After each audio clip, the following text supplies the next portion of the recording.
Rouse's is proud of the creativity and the unparalleled entertainment in New Orleans, and honored to highlight it with their sponsorship of Steppin Out on WYES.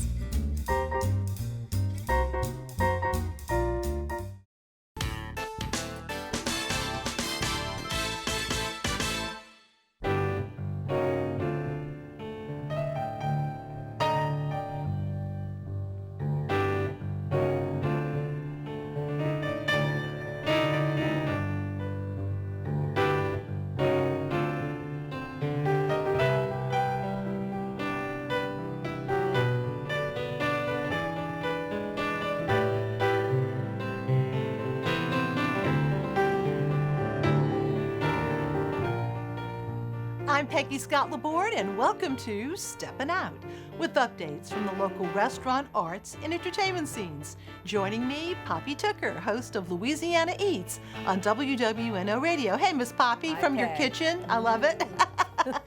Alfred Richard, movie critic for WWL-TV. Hey, Alfred. Hello, from The Sanger, huh? Ooh. Yes, cool, fancy.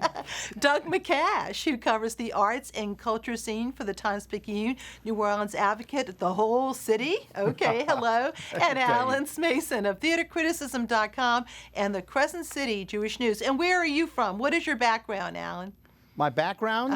That is actually which theater? That's at the Le Petit. At Le Petit, of course. And we miss it. We can't wait for them to open in full steam. It's coming. Anyway, good to see you. Poppy, an Arts District restaurant, is finally back. Big news. Coming next week, April the 22nd, Michael Gulotta announced that he is going to open Maypop again. And of course, there was a lot of chat during the pandemic that Maypop wasn't going to make it back. But it is, and he is, and I'm thrilled. So that's it there. He is at Maypop one happy day when I was there with him. So that's coming April the 22nd. And I drove across that causeway again and had the most incredible dining experience recently. There's a place over there called Pyre Provisions. And the chef may be a familiar name to people. Jeff Matea, he was a Marine at one time.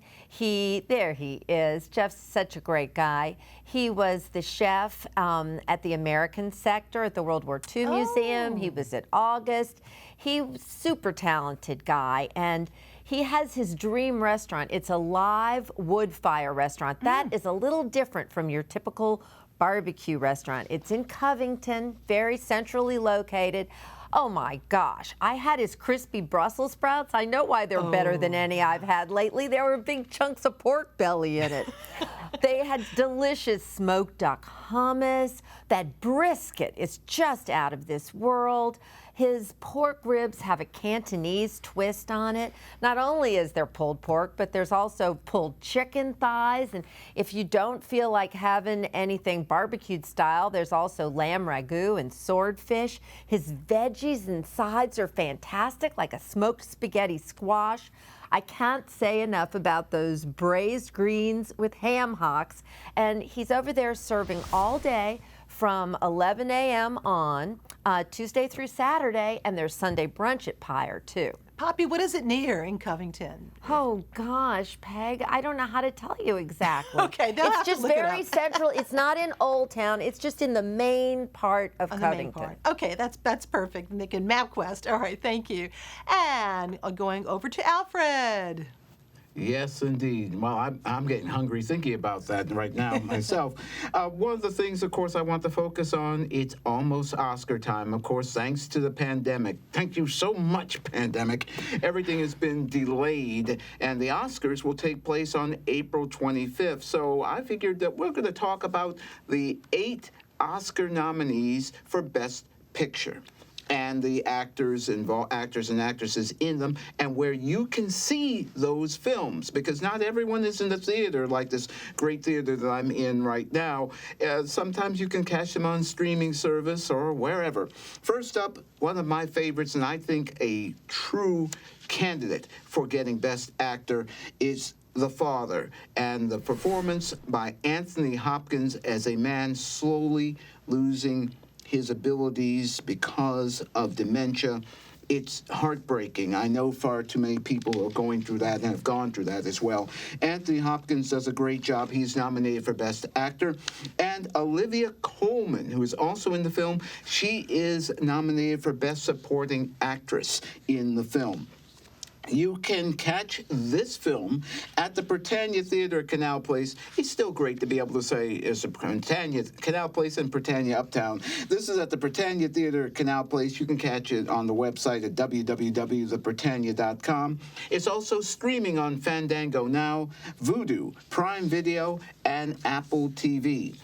Another great film nominee is Judas and the Black Messiah. This one stars Daniel Kaluuya, and he is phenomenal. His performance is phenomenal in it. And if I recall correctly, the SAG Awards just recently gave him the Best Actor award. So there's a possibility, if there's an upset in the making for the Oscars, Kaluuya might do it. If you want to catch his performance, it's available still at the Britannia Theater at Canal Place. You can see the website there. And also streaming on the HBO Max service. Another film that I liked when it came out earlier during the pandemic season, I guess you could call it, Mank. And this is a film about Herman Mankiewicz, the man who helped create and write Citizen Kane. Gary Oldman plays Mankiewicz. He is great in the performance. A lot of buzz about him earlier on when this film was released. Not so much right now, but he's still a strong contender. And Amanda Seyfried, she is one of the Best Actress nominees for Mank. And it is available on Netflix. That's the only place you can catch it. It's not available in theaters or anywhere else. And the other film that I want to talk about in this segment is Minari, starring here Stephen Yeun. He is getting a nomination for Best Actor. And Minari is getting some strong buzz in Hollywood and other areas about Oscar. It is a potential, considering what Parasite and how that came from everywhere, from almost nowhere last time. This is available at the AMC Elmwood Theater. You can check it out at www.amc.com and streaming also on Fandango Now, Vudu, Prime Video, and Apple TV. And we'll talk about the other films in a bit. All right, thank you so much. And back to going over to Doug. And Doug, if there's something we can all relate to, it's potholes. But somebody came up with a pretty good idea uptown. How do these things happen? How do they come about? There's a new Mardi Gras marching crew called the Mystic Crew of Conus. I'm sorry. And the Mystic Crew of Conus was based on a prank. Near the end of March, someone placed an 8-foot-tall hazard cone in a pothole on Washington Avenue. It became a sensation. It became a star. Then the cone disappeared. It might have been spirited away in the night. There's video to suggest that it was. On Easter weekend, more irreverent pranksters erected a shrine to the cone on Washington. There's the cone now. They erected an irreverent shrine to the cone, which inspired one passerby to say, the next thing you know, there's going to be a Mardi Gras crew. And sure enough, that inspired a Mardi Gras crew. It's a real tribute to the collective sense of humor in the Crescent City, I would say. Absolutely. Very much so. So do we know who did it, though? We do not. We do not. Okay, all right. Look forward to hearing more episodes about this. We'll see. Doubtlessly more. Right, okay. Alan? Well, believe it or not, I've got 2 reviews. That's the first since this pandemic, so we're going to get started. I've seen Nunsense, Peggy, so many times. It's not just a trip down memory lane for me. It's more like a journey to Abbey Road. The last time that Dan Goggins' play about the Little Sisters of Hoboken was on the boards was at the World War II Museum, and then before that at JPAS's Teatro Ouigo, directed by Uncle Wayne. But this time, Gary Rucker directs 5 really extraordinarily talented ladies who portray the singing and dancing nuns, and it may be the most fully realized and updated version yet. The 5 ladies are Laurie Renegal as the Mother Superior, Christina Early as Sister Hubert, Chelsea Giddon as Sister Robert Ann, Jordan Jordan Lawrence as Sister Amnesia and Carey Black as Sister Mary Leo. That's Sister Amnesia there, played by Jordan Lawrence, an especially well-trained voice there. She carries on even using that puppet to sing. And the premise is still the same. The nuns are on a fundraiser to entertain their New Jersey audience at a socially distanced ticket holder group in Rivertown representing them. And after Sister Julia has had an unfortunate accident in the kitchen and killed 52 of her fellow sisters with botulism-tainted vichyssoise, A little dark. they have to have a fundraiser for the last 4 funerals that they don't have the money for. Again, a lot of fun here, and I would really highly recommend it if you don't have a chance to go over and see it. Try to make plans to do. And again, it's on the way on till Sunday. And also, all the way through Sunday, starting up again, the Comedy of Tenors.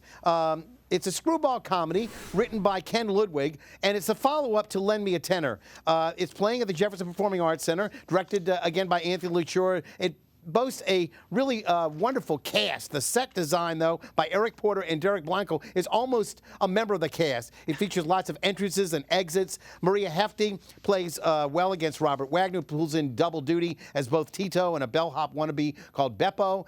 There you see the player of the violin who's in there as well. A lot of fun, a lot of little gags, etc. People will enjoy this. Peggy, I know you saw it. Just a little bit of a romp, and they all sing, believe it or not. All those tenors that you see there fighting, eventually Enrico Canella as Max, etc. All of them will get on the stage, and you'll hear some wonderful opera. And what's not to love about opera? What is I loved, and the voices are so strong. I loved hearing the music, especially too. But yeah, slapstick, very much slapstick. Very much. Too, right? And I want to mention quickly on the North Shore, Lynn Ahrens and Stephen Flaherty's Once on This Island is going to be shown, and this is going to be part of the Slidell Little Theater offerings from now until May the 2nd. So go check that out as well. Okay, thank you so much. And back over to Poppy for some sweet stuff. Huh? Yes, well, you know, I am always looking for a chance to eat something from Celtica, talk about Celtica. It is just something I'm pretty crazy about. And Celtica, this is, of course, the French bakery that is located on Robert E. Lee at West End. I have begun to understand the fuss when Dominique Rizzo left Uptown a few years ago and a certain croissant recipe changed. That is their almond croissant.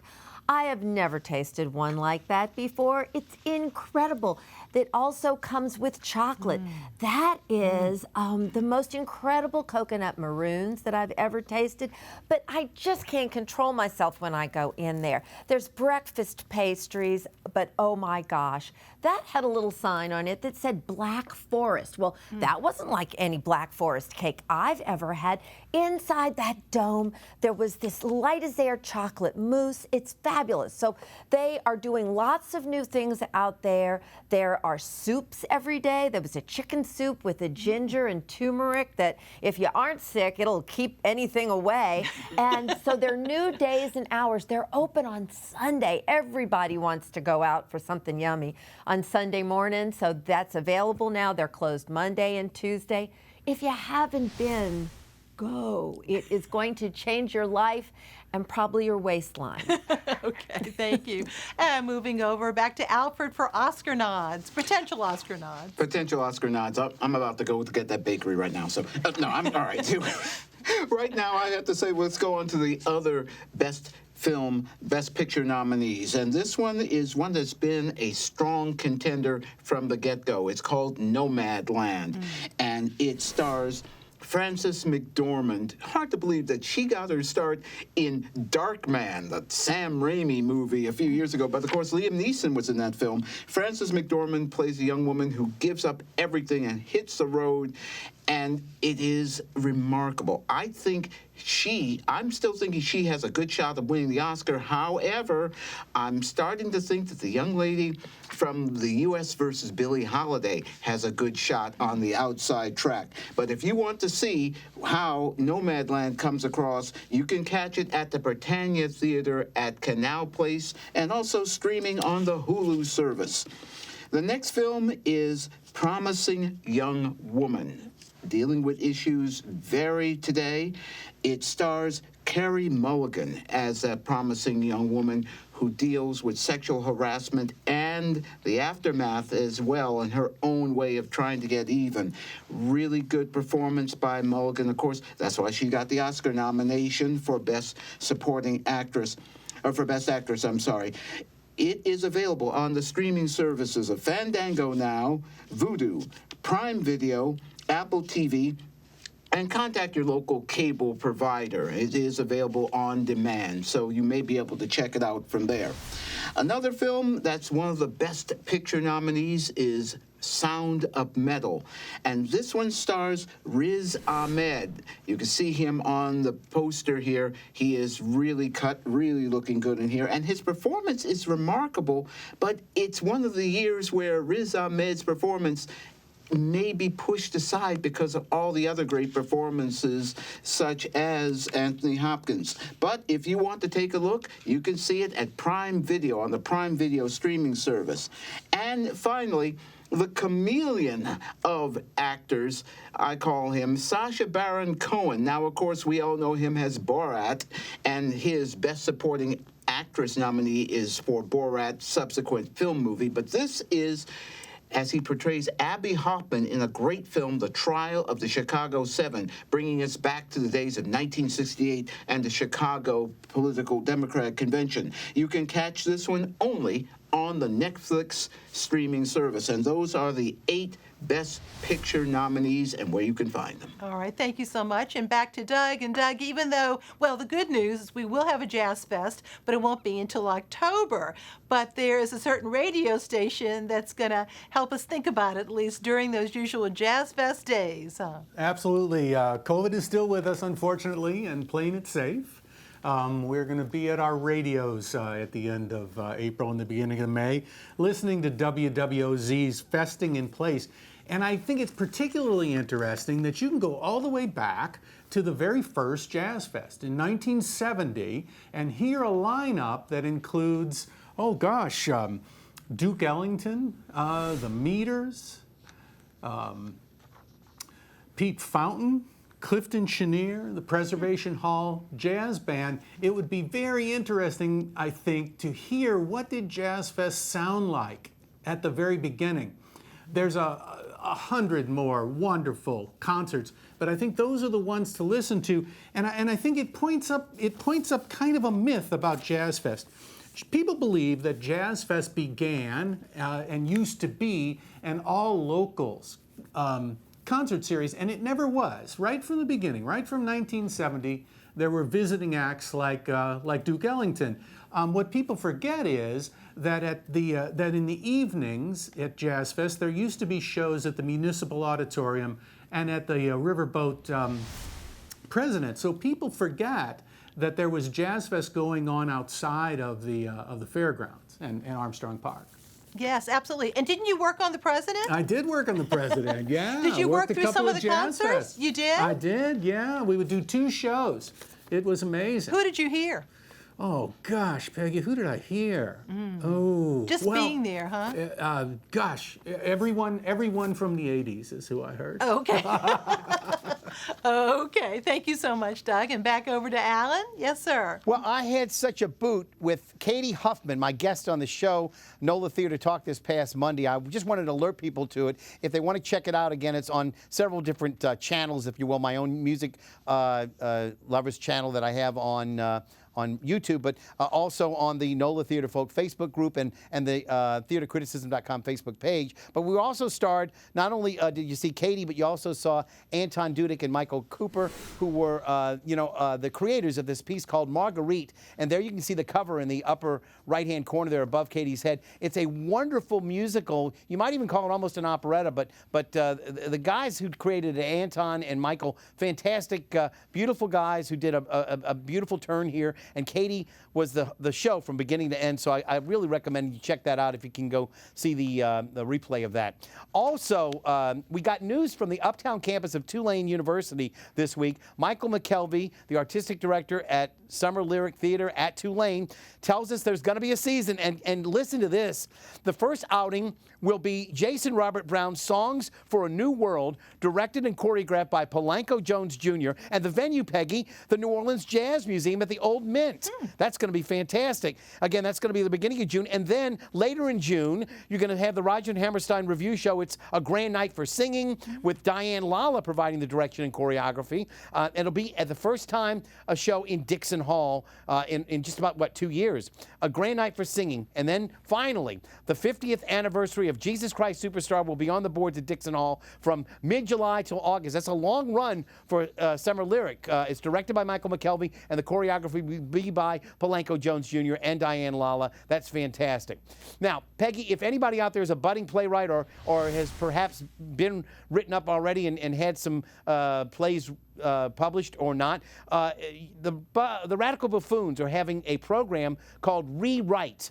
And they're asking people to apply for this development program. It's a script development series, takes 15 weeks. But at the end of it, you come up with a script.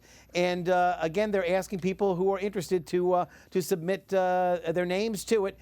So keep that in mind as well. And for those of you who are looking to be entertained this week on the Seth Rudetsky concert series, Stephanie J. Block, the current reigning Tony Award winner for Best Actress in a Musical in a Leading Role, she won, of course, for The Cher Show, will be with her husband, Sebastian Arcelus. Several of you will remember him from Madam Secretary or House of Cards.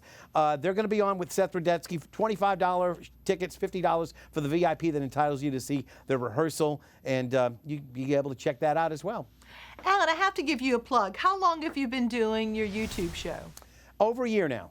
Congratulations. Now, are they archived? Can people Yes. go back? Yeah. Okay. Well, some of the first few are only on Facebook. I didn't actually start to stream until, I guess, somewhere in the summertime to the third, which is the YouTube channel. But Well, yeah. my hat is off to you, sir, It's because fun. you're keeping the theater world in New Orleans alive because of these difficult times. It's been really impressive, though. Thank so you. thank you Appreciate so much. And now it's time for our picks of the week. Poppy. Steak night has gotten to be such a big deal suddenly. Koshan Butcher is going to do steak night. Tonight was their first. They kicked it off. You're going to see in the future Argentinian steak knife, French, the bistecca a la Florentina will be featured from Italy one Thursday night. And then, of course, they're going to close out Midwestern style, a massive ribeye, and macaroni and cheese. Ooh, macaroni and cheese. Three Yes. courses, $50. Not a bad deal. That is a deal. Thank you. Alfred. I'm about to think of that to keep my stomper figure. We, of course, have Oscar on the minds, and we're going to deal with Oscar's short subjects. At the Britannia Uptown, they will be featuring starting on Friday, all the way through April 21st, the Oscar nominations. First, you will have the live-action short subjects. They'll run from 12 noon and 7:50 p.m. The animation shorts will be at 2:45 p.m. and at 10:15, and the documentary shorts will run at 5:10 p.m. What? Not 6:10? It's at the Britannia Theater on Britannia Street, Uptown. Of course, check the website and get more information. Oscar is only a couple of weeks away. I cannot wait until the 6:10 stompers resume going into the streets. And I know you can't either, right? I'm waiting. I've got a lot of gold on those shoes I have to work on. Okay, good. And over to Doug. The Music Box Village is a collection of musical sculptures down in the Bywater near the Industrial Canal. And this weekend, the Newcomb Dance Company and Tulane Theater Department are presenting a dance amidst the sculptures. And I think that ought to be pretty fabulous. And I think there's even a video in it, too. I was looking at the schedule. They were very, very versatile, and there are different times on it, too. So very, very convenient. By the way, we should point out, though, Doug, if somebody has never been to the Music Box Village, I would go down St. Claude and take a right on Poland, okay, and then take a left on Rampart, but it's right up against the Industrial Canal. Yeah, exactly. You kind of need to know how to get there. It's an old welding shop. Is that what it was? Yes. It really is quite magical. I was curious as to what it had been. Yeah, if you've never been, and dancing, I think, will be ideal in that setting. It's very whimsical, too. Thank you. Alan. Well, a couple of years ago, UNO produced a version of The Royale. If you want to see the original version from Lincoln Center Theater, it's going to be streaming. It'll be coming up, starting up through mid-May, but it's going to be coming up produced through Broadway HD. It's absolutely free for you to see this.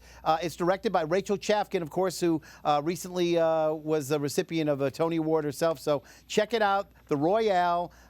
You got to register at Lincoln Center Theater, but it's a free piece of work through Broadway HD. And I'll see you at the theater. Thank you. And now my picks. The TV program Afropop, the Ultimate Cultural Exchange, presents a program called Professional Black Girl. And that will be featuring 6 women from New Orleans, including Tank Ball of Tank and the Bangas Band. Also, Chef Linda Green. Really going to be exciting. The program will be shown on the World Channel this Monday, April 19th at 7 p.m., and the next day at midnight and 8 a.m. 12.2 on the antenna, and also Cox Cable number 113. It's the World Channel. Also, it will be streamed at worldchannel.org. Sadly, beloved local cartoonist Bunny Matthews is now in hospice care. I hate to have to share that with you, but I do. He has cancer. His family is seeking assistance, and you can help by going to NewOrleansMusiciansClinic.org. Type in Bunny Matthews, and it will take you to the fundraising site. The family will really appreciate it. Jam NOLA, the New Orleans culture-themed gallery, has new installations, and if you haven't been, you gotta go. And it's having its own fest starting next Wednesday. Food, outdoor vendors, more on that next week. Go to jamnola.com for details. And there's another rugby game, weather permitting, on Saturday, the NOLA Gold versus the New England Free Jacks at 3 p.m. at the Gold Mine on Airline. That's the old Zephyr Stadium. For tickets, go to nolagoldrugby.com. And we have a programming note. Marcia Cavanaugh will focus on festivals in her next edition of Living in the New Normal, Sunday at 10 a.m. on WYES and streamed at WYES.org and on our YouTube channel as well. Well, thank you all so much. It's great to have you at all the theaters and in your kitchen and on the cityscape. Thank you so much for watching.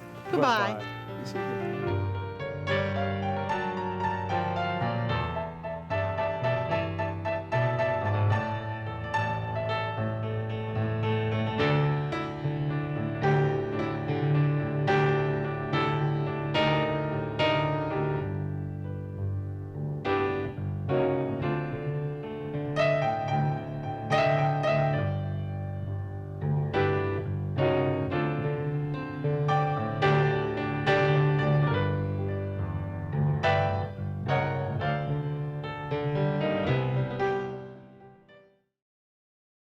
Rouse's is proud of the creativity and the unparalleled entertainment in New Orleans, and honored to highlight it with their sponsorship of Steppin Out on WYES.